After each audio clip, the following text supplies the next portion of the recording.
Bapak, Ibu, dan Saudara-saudara yang saya kasih dalam Tuhan Yesus, saya senang sekali hari ini kembali bisa hadir di ruangan dengar Bapak Ibu sekalian. Tentu masih dalam program Making Life Better yang bikin hidup lebih baik. Itulah doa saya. Sepanjang hari ini saya berdoa agar kiranya Bapak, Ibu, dan Saudara-saudara semuanya dalam keadaan yang baik, diberkati, sehat walafiat.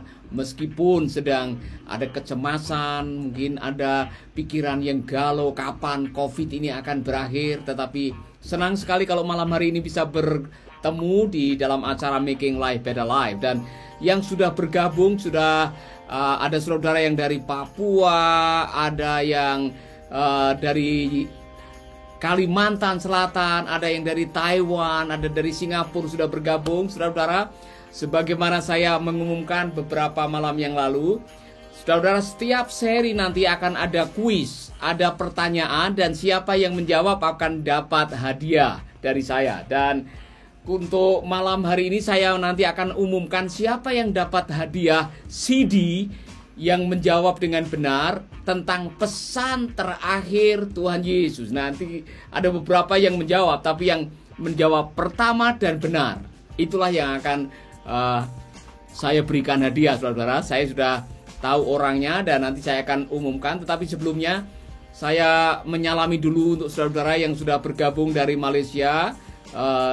Saya senang ini, Bung. Benci tapi rindu. Ini nama atau ini nasib?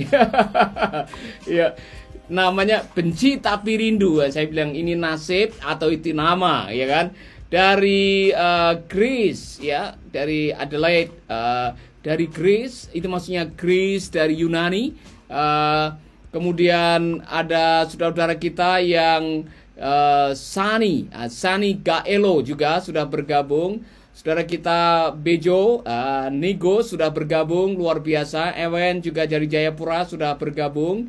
Regina dari saya lupa, ya, sudah bergabung juga, mungkin dari Ambon.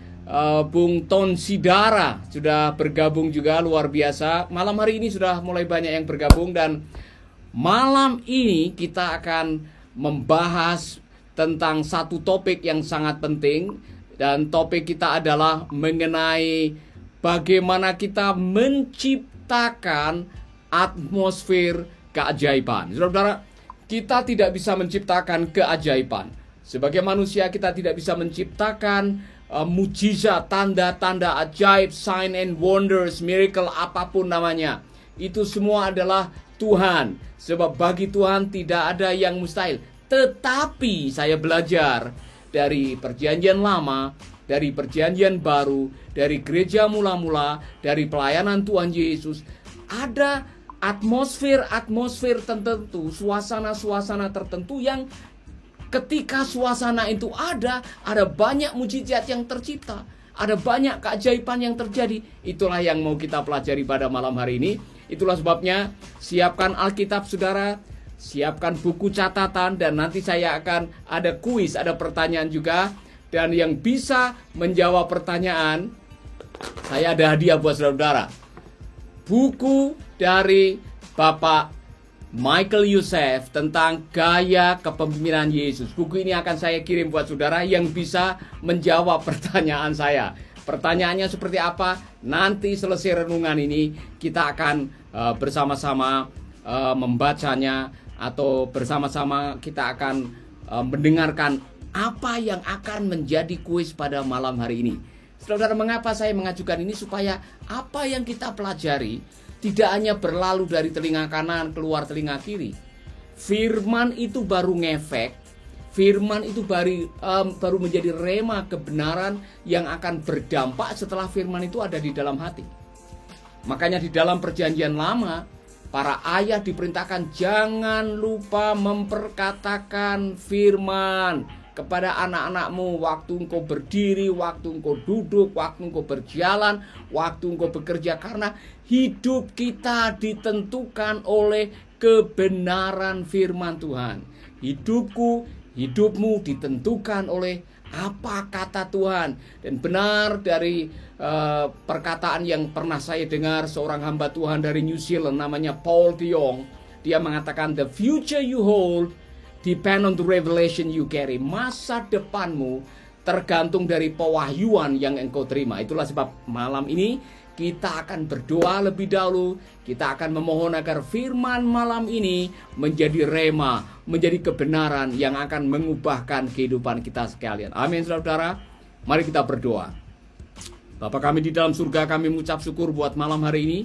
Kami rindu Roh-Mu menuntun pikiran dan hati kami untuk bisa memahami, untuk bisa terinspirasi, sehingga kebenaran-Mu menjadi rema atau pewahyuan pribadi yang akan menguatkan iman, mengubah perilaku yang salah, membangun rasa percaya diri, dan pada akhirnya kami menjadi dewasa dalam karakter dan belajar untuk taat kepadamu. Berfirmanlah Tuhan, kami siap mendengar. Di dalam nama Yesus kami berdoa.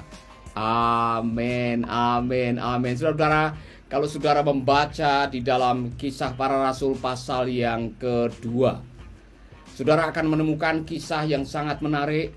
Bagaimana setelah Tuhan Yesus berpesan, kamu jangan keluar dari Yerusalem, tunggu sampai kamu dipenuhi dengan kuasa yang maha tinggi. Pada hari Pentakosta, roh Tuhan roh Tuhan dicurahkan kepada para murid. Kemudian tiba-tiba dunamos atau kuasa yang ada di dalam diri mereka membuat mereka berani berbicara, berani berkhotbah, dipakai Tuhan dengan tanda-tanda ajaib. Mereka mendapatkan pewahyuan, bisa mengutip ayat-ayat kebenaran firman. Dan yang luar biasa adalah seorang yang bernama Simon Petrus. Saudara tahu siapa dia? Orang yang suka ngomong kecepatan, kadang-kadang telat mikirnya. Orang yang pernah mengkhianati Tuhan.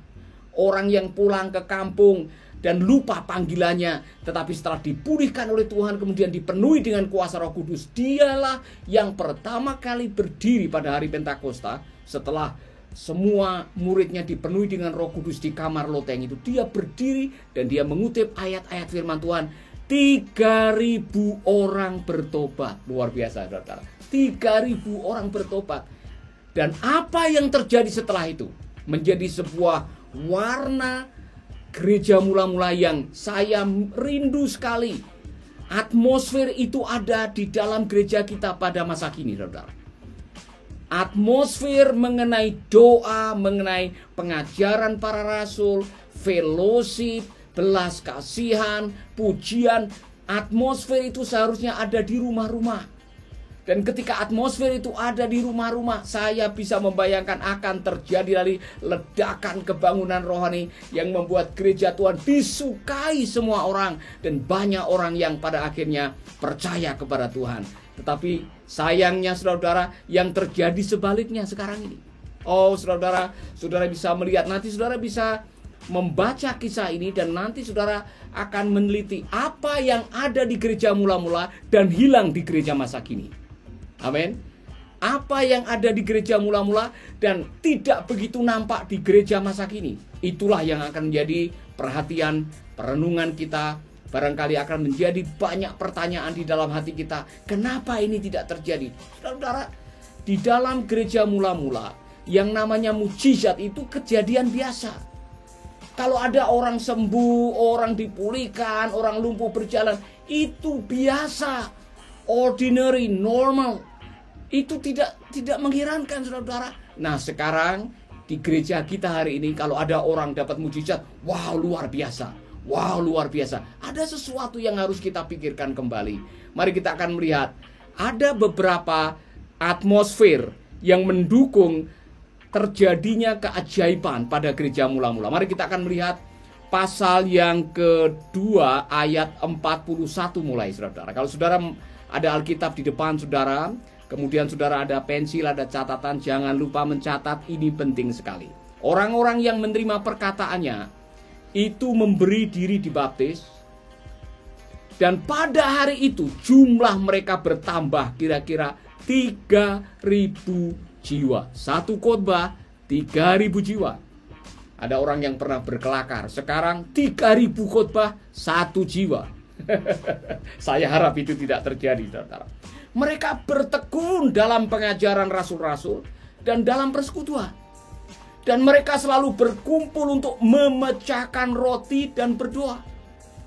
Maka ketakutanlah mereka semua, sedang rasul-rasul itu mengadakan banyak mujizat dan tanda. Banyak bukan satu dua, banyak mujizat dan tanda. Dan semua orang yang telah menjadi percaya tetap bersatu. Dan segala kepunyaan mereka adalah kepunyaan bersama.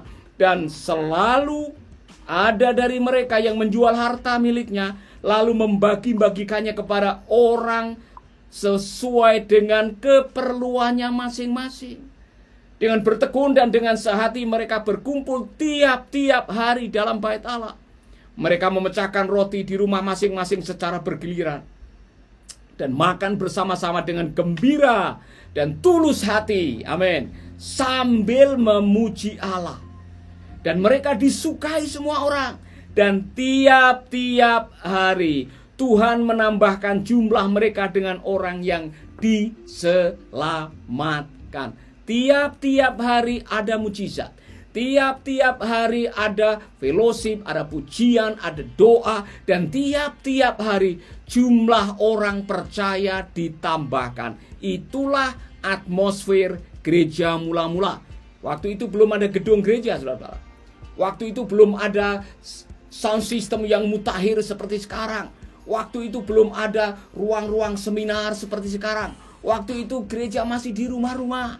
Tetapi Tuhan melakukan hal yang luar biasa. Seperti sekarang Anda ibadah di rumah-rumah, Anda bisa mengalami apa yang dialami oleh gereja mula-mula. Amin.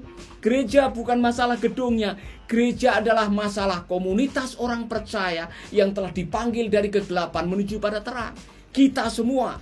Jadi saudara-saudara, saya rindu sekali apa yang pernah terjadi di dalam gereja mula-mula terjadi di dalam persekutuan gereja kita, di rumah-rumah, di tengah-tengah masyarakat, di dalam komsel, di dalam persekutuan-persekutuan kita bisa mengalami. Lalu apa yang terjadi, saudara-saudara? Mari kita akan lihat. Kita akan melihat ada beberapa atmosfer yang membuat banyak mujizat terjadi. Atmosfer yang pertama adalah atmosfer ini, saudara, yang saya sebut dengan belajar firman Allah. Tadi dikatakan mereka bertekun dalam pengajaran rasul-rasul dan dalam persekutuan, dan mereka selalu berkumpul untuk memecahkan roti dan berdoa. Bertekun dalam pengajaran. Pengajaran apa? Firman. Wow, pengajaran firman. Mengapa pengajaran firman itu penting dan apa hubungannya dengan keajaiban? Pada mulanya adalah firman. Amin.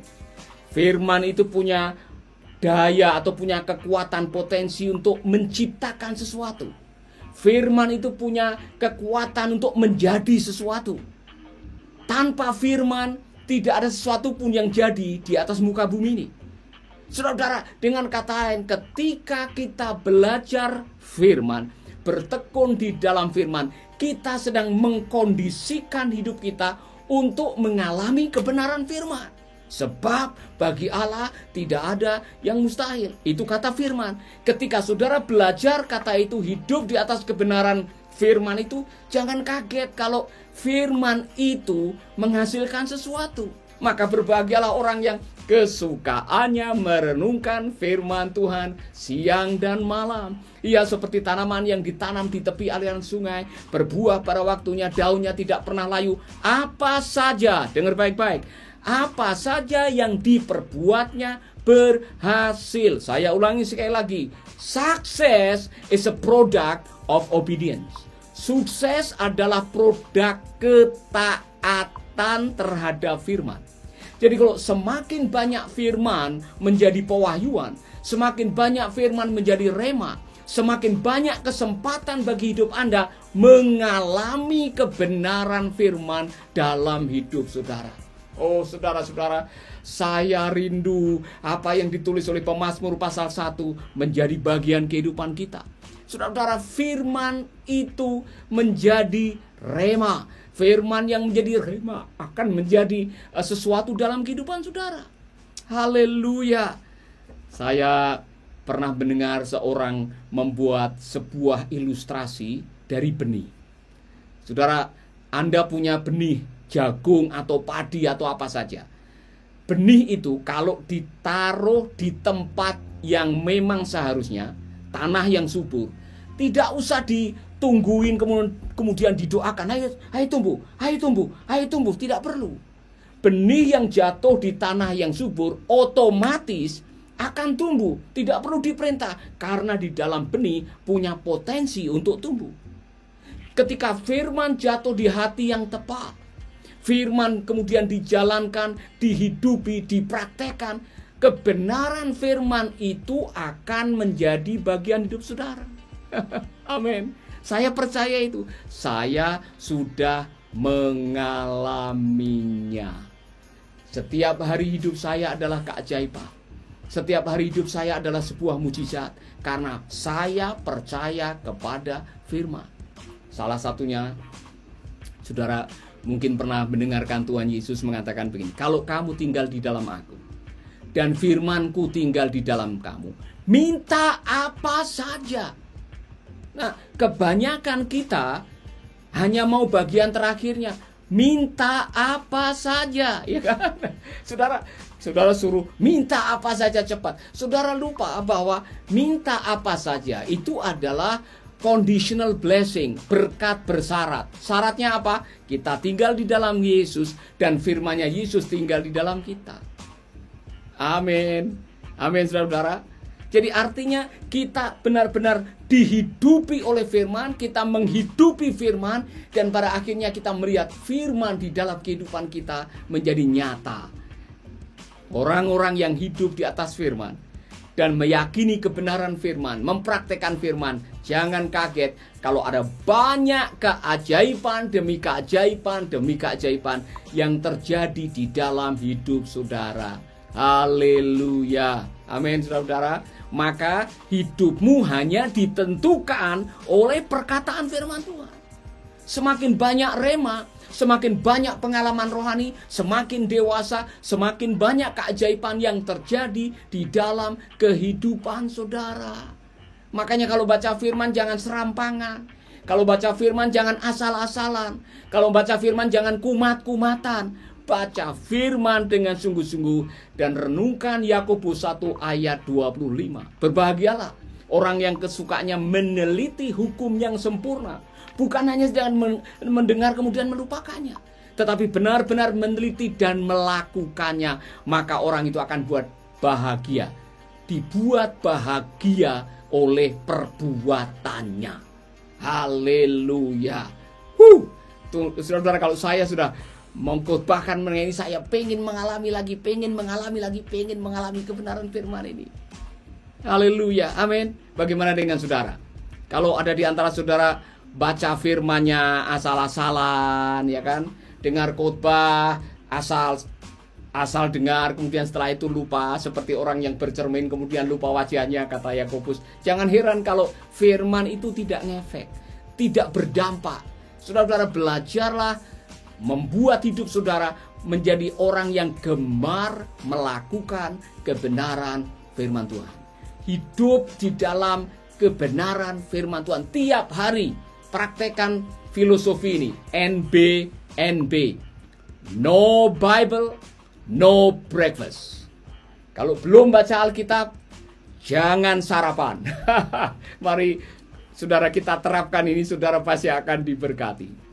Satu pasal, kalau tidak bisa satu pasal, satu ayat yang saudara hidupi, saudara imani, saudara praktekkan, saudara yakini, Tuhan akan melakukan sesuatu dalam kehidupan saudara. Amin.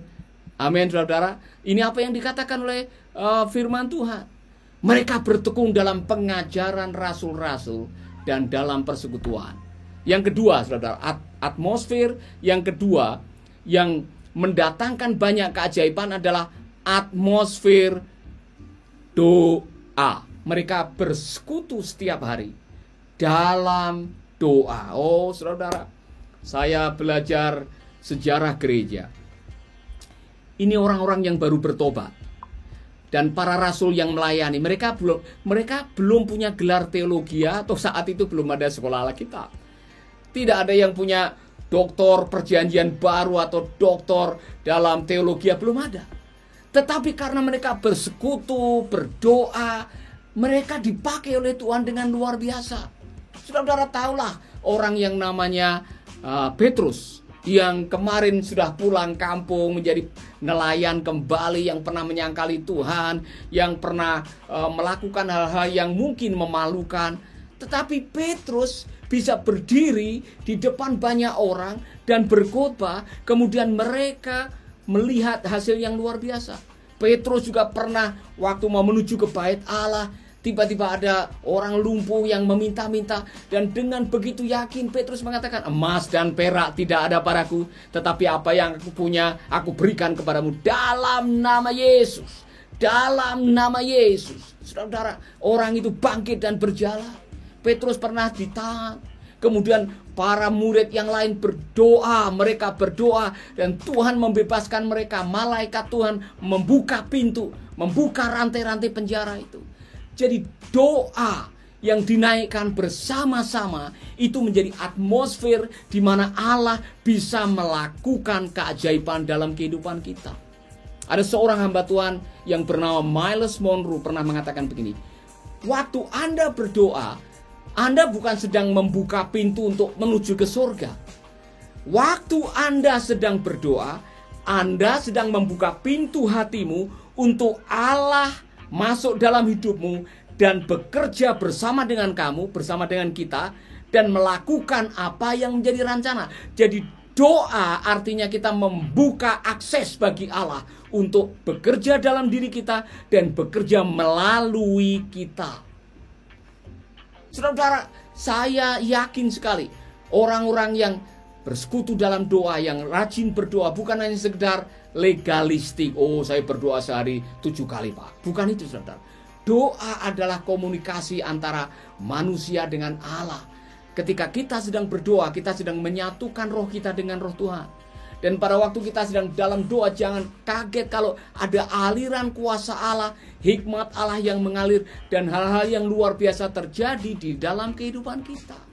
Haleluya, doa punya kekuatan yang sangat luar biasa. Saya masih ingat ada pengalaman yang luar biasa yang tidak akan pernah saya lupakan dalam kehidupan kita, terutama dalam kehidupan pelayanan kami di awal-awal kami merintis gereja.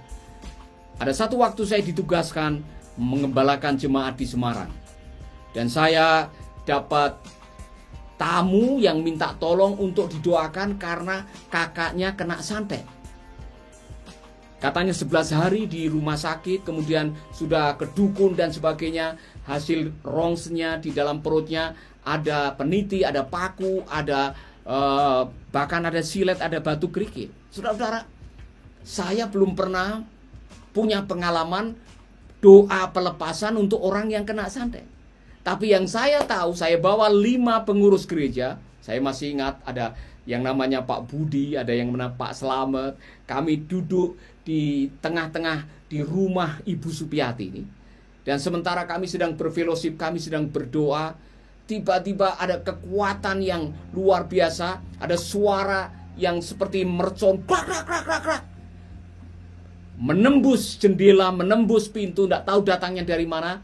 Ada batu kerikil yang masuk dengan kecepatan yang tinggi, dan tidak tahu saya itu datang dari mana. Tetapi pintu ditutup dan jendela ditutup, tidak ada ventilasi. Pada waktu itu semua ditutup dan banyak orang yang menyaksikan itu. Yang saya kagum adalah sementara kami sedang menyanyi haleluya, haleluya, itu datang, tidak ada satupun dari kita yang terkena batu itu, saudara. Yang luar biasanya malam itu Ibu Supiati akhirnya dilepaskan dari santet, dari kuasa kegelapan, dan disitulah lahir sebuah jemaat, gereja sidang jemaat Allah. Amin, saudara. Sebab di dalam ruangan doa, di dalam atmosfer doa, di dalam hati yang berdoa, kita sedang membuka akses untuk Allah bekerja melalui dan untuk saudara. Haleluya. Amin. Yesus mengatakan jenis yang satu ini tidak bisa hanya dengan begitu aja. Harus dengan doa dan puasa, katanya. Doa, saudara, doa. Ada banyak hal yang tidak bisa diselesaikan dengan akal kita. Tidak bisa diselesaikan dengan pangkat, kedudukan, jabatan, harta, kekayaan. Hanya bisa diselesaikan dengan melipat tangan, berdoa, menyatukan hati, berdoa. Saudara-saudara, ada yang pernah menyanyikan sebuah lagu, dia hanya sejauh doa. Saudara, dalam persoalan kehidupan yang rumit, pelik, kita sedang terhimpit, ada kalimat yang mengatakan begini, ketika Anda membuka tangan, mau menyelesaikan dengan kekuatannya sendiri, Allah melipat tangan. Tetapi ketika kita melipat tangan dalam doa, Allah bekerja bagi kita. Maka pilihlah yang kedua ini. Pilihlah Anda melipat tangan, serahkan kepada Tuhan. Semua yang tidak bisa diselesaikan dengan akal sehat dan kekuatan manusia, berikan kepada Tuhan. Karena Dia mengatakan, serahkanlah segala kekhawatiranmu kepadanya, kepadaku, kepada Tuhan. Dan Ialah yang akan memperdulikan. Amin. Banyak hal yang tidak bisa diselesaikan dalam hidup saya. Banyak hal yang tidak bisa diselesaikan dengan akal sehat, dengan pikiran, ataupun bagaimana. Saudara-saudara, kami setiap pagi dengan staf, dengan anak-anak panti, kadang-kadang kami berdoa. Hidup kami dari doa. Untuk membiayai pelayanan-pelayanan radio, pelayanan-pelayanan panti, hamba-hamba Tuhan, perintisan. Kemudian membangun gereja-gereja di desa-desa. Ada perlu banyak mujizat finansial. Saya selama ini sudah tahu kalau hari ini kami bisa berjalan itu karena doa. Maka waktu kita berdoa, mujizat Allah akan menjadi nyata. Karena Dia hanya sejauh doa. Amin. Haleluya. Nah, saya mau menyarankan kepada saudara-saudara, kalau saudara berdoa jangan membawa daftar belanja, ya kan? Saya mau ini, saya mau ini, saya mau ini, saya mau ini. Haleluya, amin. Itu bukan doa. Itu minta. Doa adalah komunikasi dua arah antara roh manusia dengan roh Tuhan. Kadang-kadang kita harus diam. Kadang-kadang kita mendengarkan suara Tuhan, bisikan Roh Kudus apa yang harus kita lakukan. Berkomunikasi. Saudara bangun pagi bilang, thank you Jesus. Selamat pagi Tuhan Yesus. Terima kasih buat hari ini, Engkau baik. Bercakap-cakap. Doa adalah komunikasi. Ketika roh manusia bertemu dengan roh Tuhan, bercakap-cakap, ada kekuatan yang luar biasa yang mengalir dalam kehidupan kita. Amin. Doa, ada banyak yang terjadi di dalam gereja mula-mula, dan itu karena ada atmosfer doa. Amin. Yang berikutnya saudara-saudara, hidup dalam pujian. Dikatakan tadi, mereka menyanyi dengan bertekun dan dengan sehati. Mereka berkumpul tiap-tiap hari dalam bait Allah. Mereka memecahkan roti di rumah masing-masing secara bergilir dan makan bersama-sama dengan gembira dan dengan tulus hati sambil memuji Allah. Bersyukur, berbagi, dan memuji. Itu kehidupan yang sangat luar biasa. Saya mengajak saudara-saudara, jadikan ini gaya hidup kita sebagai orang percaya. Menjadi orang yang suka bersyukur dan memuji. Anda baru bisa memuji kalau bisa bersyukur. Anda baru bisa bersyukur kalau bisa merasa cukup. Anda baru bisa merasa cukup kalau Anda berserah kepada Tuhan. Saudara-saudara, inilah kehidupan orang percaya. Hidup dalam pujian. Ketika saudara memuji dan saudara mendengar kata-kata pujian saudara, ada kekuatan dari dalam. Ada kekuatan dari batin saudara yang bisa membuat Anda senyum meskipun dompetnya kosong. Anda bisa bersuka cita meskipun beras sudah habis. Anda bisa tertawa, meloncat, memuji pada waktu Anda sedang menghadapi ujian kehidupan. Pujian itu punya kekuatan yang sangat luar biasa. Maka biasakan tiap hari, gunakan waktu saudara memuji Tuhan. Amin. Saya bukan hanya memuji Tuhan, saya menciptakan pujian untuk diri saya sendiri, saudara. Saudara sudah mendengar ada lagu-lagu pujian. Ada satu lagu yang baru yang saya senang sekali. Masih kami ajarkan untuk para staf. Ada lagu yang mengatakan, Kau Tuhan yang tak pernah bosan menolongku dalam kesesakan. Kau Tuhan yang tak pernah lelah, hanya padamu ku berserah. Pujian ini, lagu ini saya ciptakan untuk menguatkan iman saya sendiri. Dan setiap kali saya menyanyi ini, aduh saudara-saudara, ada kekuatan dari dalam. Ada sukacita dalam situasi apa saja. Ketika kita sedang terhimpit, terdesak, ada masalah yang datang silih berganti. Kau Tuhan yang tak pernah bosan menolongku dalam kesesakan. Amin. Dan waktu saya menyanyi, ada kekuatan. Belum sempat berdoa, belum sempat minta mujizat, suasana hati sudah berubah. Hiduplah di dalam pujian. Karena iblis paling takut dengan orang Kristen yang suka memuji. Karena kalau dari mulut saudara suka memuji, tidak mungkin pada waktu yang sama saudara mengumpat atau mengeluh atau saudara memaki-maki orang. Tidak mungkin dari mulut yang sama, dalam waktu yang sama, saudara memuji dan saudara memaki orang.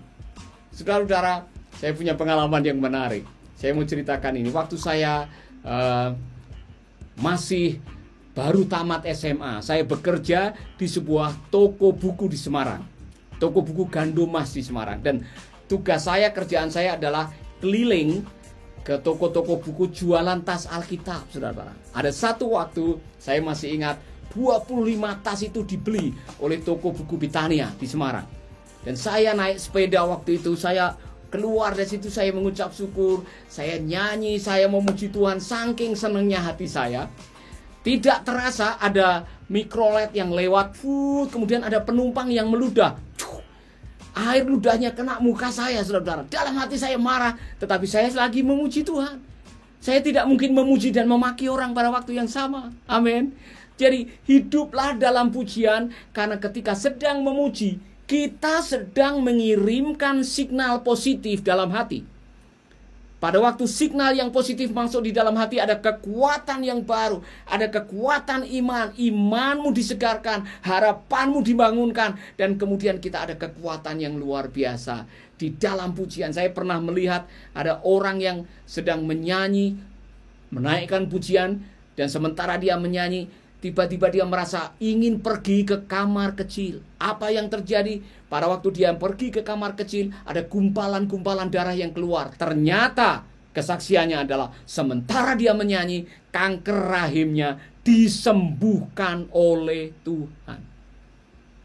Dan banyak sekali saya menyaksikan bagaimana dalam pelayanan orang-orang yang sementara menyanyi, sementara memuji, sementara menaikkan kata-kata pujian yang positif kepada Tuhan, ada keajaiban, ada mujizat, ada tanda-tanda ajaib, ada kesembuhan, ada kelepasan. Karena di dalam pujian ada atmosfer keajaiban. Haleluya. Makanya kalau memuji Tuhan jangan hanya di gereja, jangan hanya pada hari Minggu. Bangun pagi, katakan bless the Lord, oh my soul. Nyanyikan lagu pujian, saudara. Malam hari sebelum tidur, siang hari sementara nyetir, kadang-kadang saya menyanyi lagu pujian. Karena di dalam pujian ada atmosfer keajaiban. Haleluya. Amin, saudara. Dengan bertekun dan dengan sehati mereka berkumpul tiap-tiap hari dalam bait Allah. Mereka memecahkan roti dan masing-masing secara bergilir dan makan bersama-sama dengan gembira dan dengan tulus hati sambil memuji Allah. Haleluya. Jadilah pemuji-pemuji di dalam hidup ini. Tidak peduli suara saudara seperti apa, Tuhan tidak melihat suara saudara, hati saudara. Dan keuntungannya waktu menyanyi, dengarkan kata-katamu sendiri sehingga hatimu dikuatkan. Ada kuasa dalam pujian, sebab ada kuasa dalam pujian. Amin. Saya mengaku itu, saya percaya itu, dan saya sudah mengalami itu. Amin, saudara. Yang terakhir, atmosfer yang bisa mendatangkan keajaiban selain atmosfer firman, atmosfer doa, atmosfer pujian. Ada satu atmosfer yang tidak boleh saudara lupakan. Saya sebut dengan atmosfer belas kasihan. Saudara, kalau saudara membaca tadi di dalam Kisah Rasul pasal yang kedua, ada satu kebiasaan yang sangat luar biasa sekali. Satu kebiasaan yang saya pikir ini harus dipraktekkan, yaitu mereka, ini salah satunya, mereka saling mencukupkan satu dengan yang lain. Dan selalu ada dari mereka yang menjual harta miliknya, lalu lalu membagi-bagikannya kepada semua orang sesuai dengan keperluan masing-masing. Dengan kata lain, mereka yang merasa punya kelebihan tidak takut berbagi dengan mereka yang sedang kekurangan. Atmosfer seperti ini adalah atmosfer belas kasihan, tidak egois. Jemaat mula-mula tidak egois. Saudara tahu situasi mereka adalah sedang dalam aniaya. Mereka dalam tekanan pemerintahan Romawi dan orang-orang Farisi. Orang Kristen dikejar-kejar, mereka dianiaya, ada yang harus menyelamatkan imannya, mereka yang harus membayar pajak 3 kali lipat, ada yang bahkan diadu dengan binatang buas. Saudara-saudara, mereka menghadapi tekanan, dan dalam situasi seperti itu dibutuhkan saling menolong, saling berbagi, saling menopang, sehingga satu dengan yang lain bisa saling mencukupkan. Dan inilah yang dibutuhkan di dalam gereja Tuhan, di mana ada belas kasihan, di mana ada sehati dan saling mengasihi tadi. Semua sehati, kesehatian, disitulah ada satu atmosfer di mana Allah akan bekerja. Karena apa? Allah adalah Allah yang penuh dengan belas kasihan. Allah yang rahmani dan rahimi, Allah yang maha pengasih dan penyayang, Allah yang kalau di dalam persekutuan ada orang-orang saling mempraktekkan belas kasihan, maka Tuhan pasti akan melakukan banyak belas kasihan. Makanya gereja tidak boleh egois. Menjadi orang Kristen tidak boleh egois. Uang misi tidak boleh disimpan di bank, bagikan ke ladang misi. Amin. Saudara diberkati, jangan hanya mementingkan diri sendiri. Kalau saudara orang percaya, saudara ingin melihat keajaiban, lihatlah Amsal 11 ayat 24-25. Ada yang memberi, tambah kaya. Ada yang menyimpan,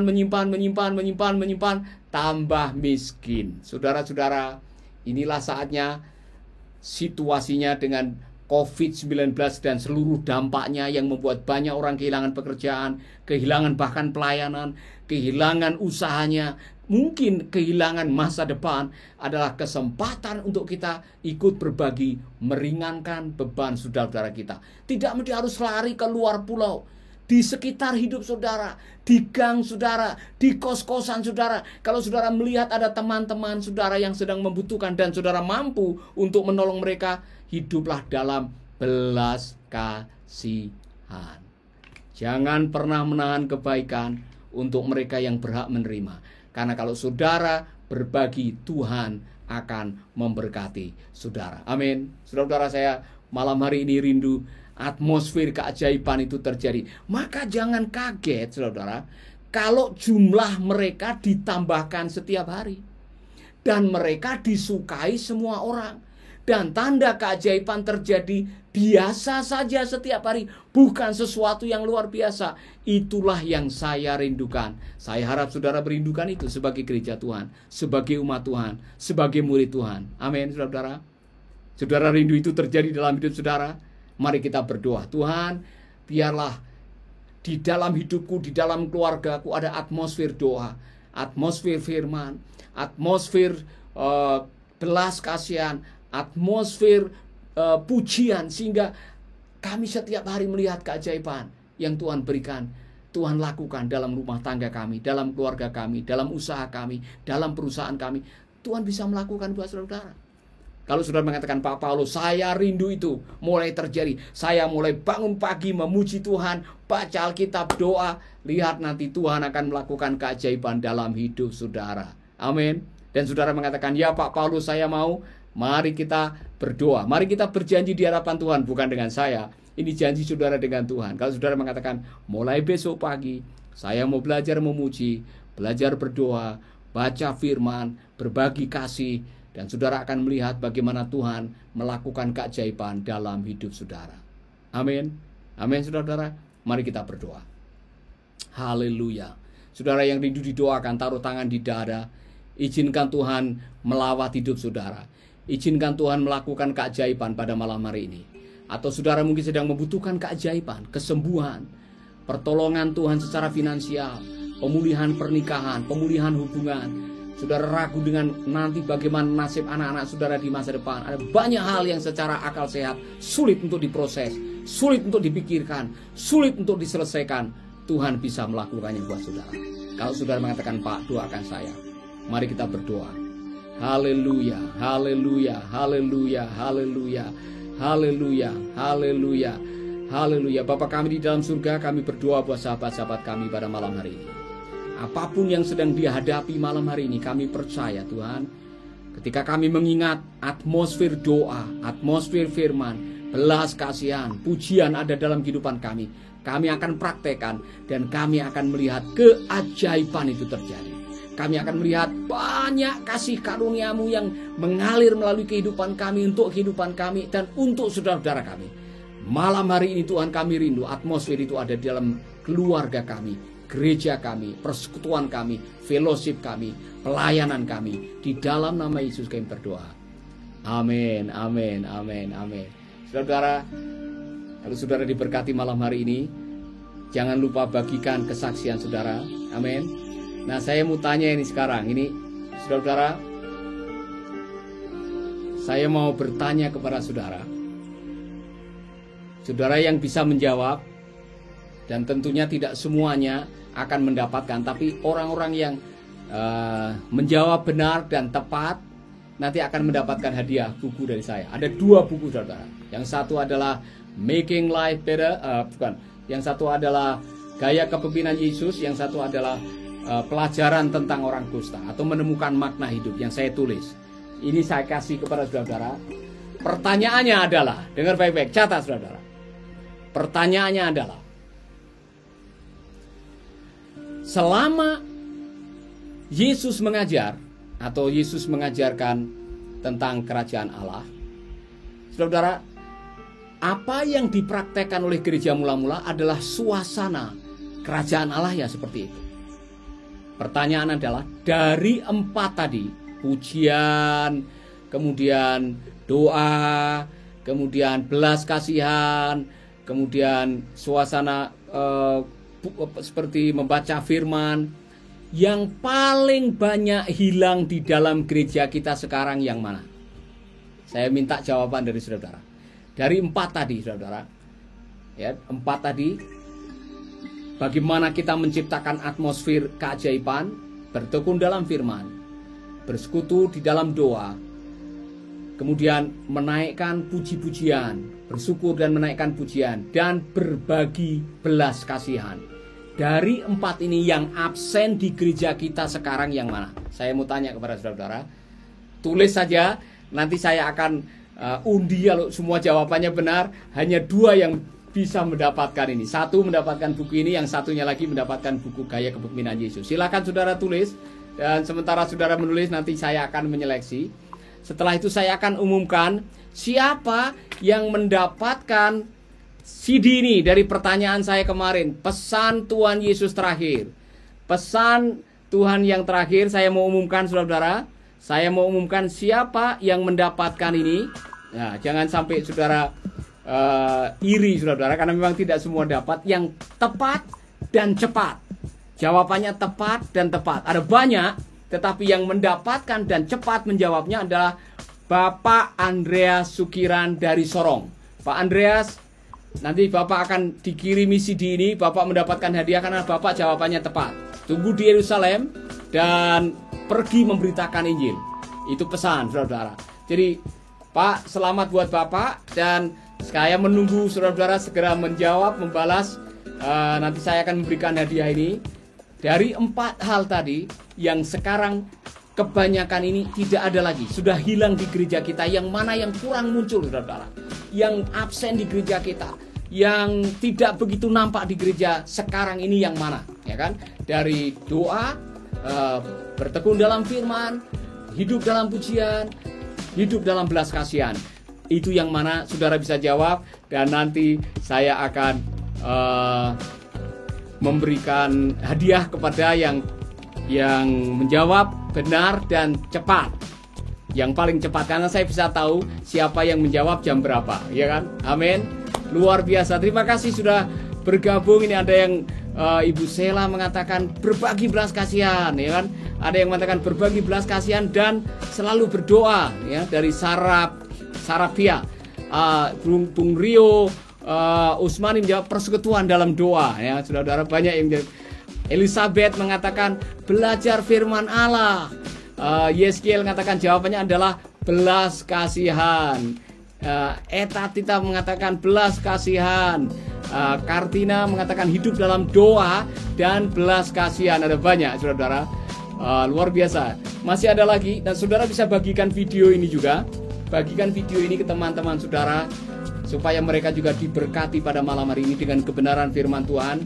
Dan saya yakin orang-orang yang diberkati pada malam hari ini ada pewahyuan, ada kebenaran yang membuat mereka menjadi kuat imannya. Maka saudara-saudara, sudah selayaknya saudara berbagi juga dengan teman-teman yang lain. Amin. Bagikan video ini segera untuk teman-teman saudara. Dan nanti saya akan menutup dengan doa untuk bangsa dan negara, dan doa secara khusus untuk saudara-saudara yang sedang membutuhkan jawaban. Udah ada yang banyak menjawab ini.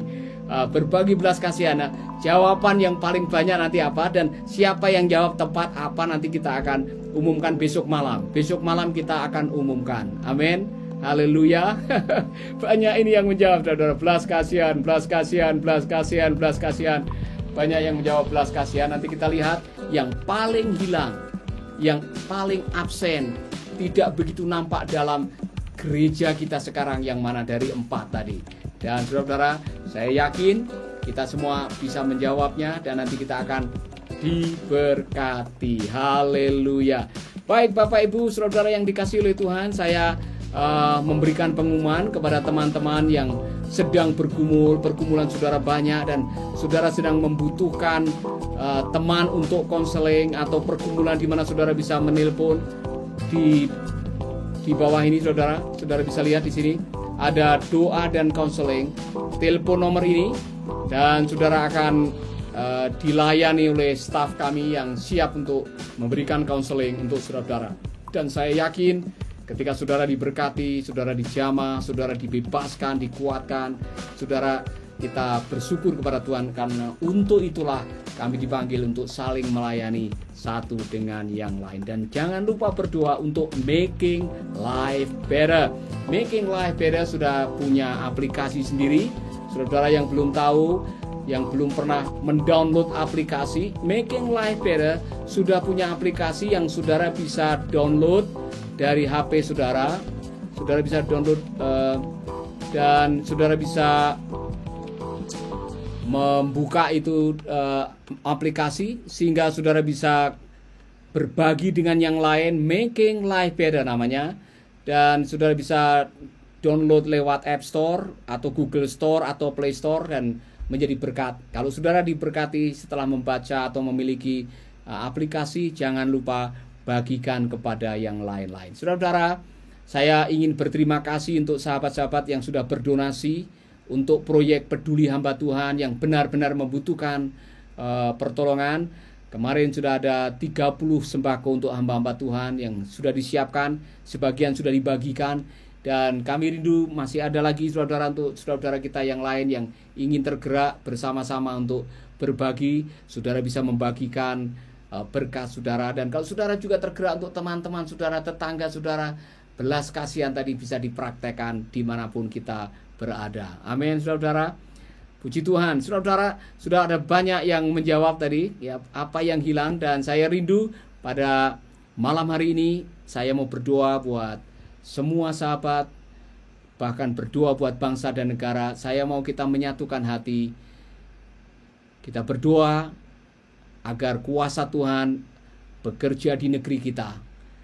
Pemimpin-pemimpin bangsa kita akan diberi kekuatan oleh Tuhan, dan pada akhirnya mereka diberkati. Mari kita satukan iman kita saudara, satukan hati kita. Kita berdoa supaya Tuhan melawat bangsa kita ini. Haleluya, haleluya. Mari kita berdoa bersama-sama. Bapa kami di dalam surga, kami datang kepadamu menyatukan hati. Kami rindu melalui persekutuan doa secara online ini, kami bisa menyatukan hati dan iman kami, berdoa bagi bangsa dan negeri kami. Tuhan, kami rindu Engkau akan menuntun pemimpin kami, Pak Jokowi, Pak Amin, para kabinet, para aparat yang sedang bertugas menjaga keamanan negeri ini, para petugas medis, dokter, perawat yang sedang ada di garis depan untuk mengobati dan mencegah dan menyembuhkan saudara-saudara kami yang terkena penyakit COVID ini. Tuhan, kami berdoa, jaga mereka, lindungi mereka, beri kesehatan, kekuatan, beri juga mereka hikmat-Mu ya Bapa. Secara khusus kami rindu agar wabah COVID ini atau pandemi COVID ini akan segera berakhir dari negeri kami, sehingga kami boleh kembali bekerja dengan normal, melayani dengan sebagaimana biasanya, beraktivitas seperti biasanya, dan berkati pulihkan negeri kami Bapa. Kami juga berdoa buat sahabat-sahabat kami, semua yang sedang mendengarkan, semua yang sedang melihat video ini, berkati pernikahan, rumah tangga, keluarga kami, usaha pelayanan kami, apapun yang kami lakukan berhasil oleh karena Tuhan menyertai kami. Terima kasih Bapa, di dalam nama Yesus kami berdoa. Amin, amin, amin. Tuhan memberkati saudara. Jangan lupa besok malam saya akan umumkan siapa yang beruntung mendapatkan hadiah. Dan kalau saudara, sebelum kita mengakhiri ini, saudara ingin berbagi video ini, bagikan kepada teman-teman saudara. Dengan saudara berbagi, saudara sedang memberkati teman-teman saudara. Amin. Dan saya yakin saudara, saya rindu ada kesaksian dari saudara yang tadi waktu berdoa dijamah oleh Tuhan. Ada seorang ibu dari Cirebon yang dijamah oleh Tuhan. Ada seorang ibu juga yang sudah disembuhkan kakinya. Ada yang juga kanker rahimnya disembuhkan. Kami bersyukur kepada Tuhan. Saya rindu bisa mewawancarai ibu ini suatu saat, dan saya akan putar di sini supaya kita bisa mendengar suara ibu-ibu yang sudah dilawat oleh Tuhan. Amin. Amin saudaraku. Tuhan memberkati saudara. Dan jangan lupa, mari kita berbagi belas kasihan bersama-sama.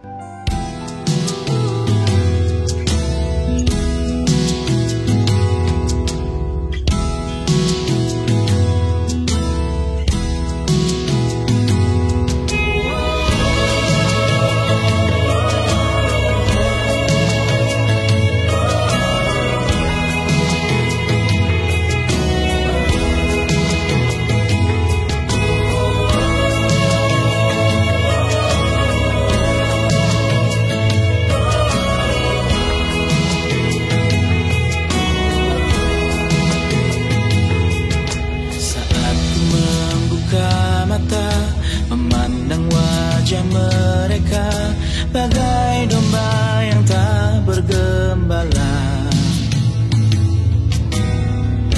lemah menanggung derita.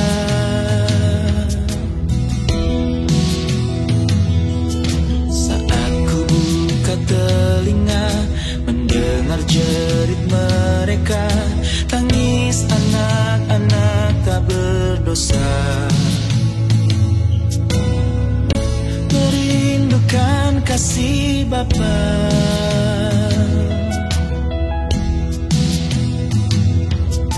Tuhan, jadikan hidupku agen kerajaan.